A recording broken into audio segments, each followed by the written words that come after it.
5वां अध्याय कर्म वैराग्य योग श्लोक 12। युक्त कर्मफल त्यक्त्वा शांतिमाप्नोति नैष्ठिकीम् अयुक्त कामकारेण फले सक्तो निबध्यते। हिंदी अनुवाद। योगी कर्मफल का त्याग करके नैष्ठिकी शांति को प्राप्त होता है, जबकि अयुक्त पुरुष कामना से प्रेरित होकर फल में आसक्त होकर बंधन में बंध जाता है। ये श्लोक कर्मयोग के दो मार्गों का स्पष्ट भेद बताता है। युक्त वह साधक है जो भगवान के साथ चेतना में एकजुट है। वह कर्म तो करता है, पर कर्मफल त्यक्त्वा फल का अधिकार त्याग देता है।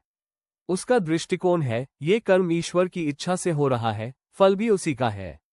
ऐसा योगी नैष्ठिकी शांति पाता है, जो सांसारिक शांति से भिन्न है।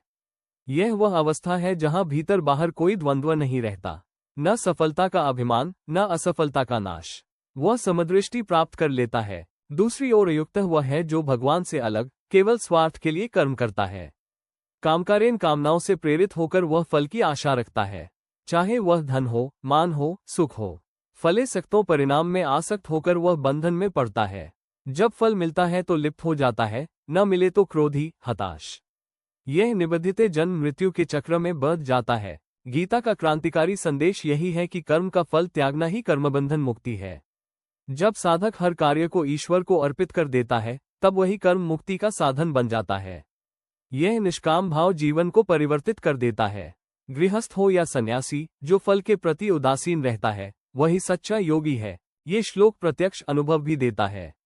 जब हम अपने दैनिक कार्यों में ये भाव लाते हैं, ये सब तेरे लिए है प्रभु, तब तनाव, चिंता, अपेक्षा स्वतः समाप्त हो जाती है। सफलता मिले या न मिले, भीतर शांति बनी रहती है।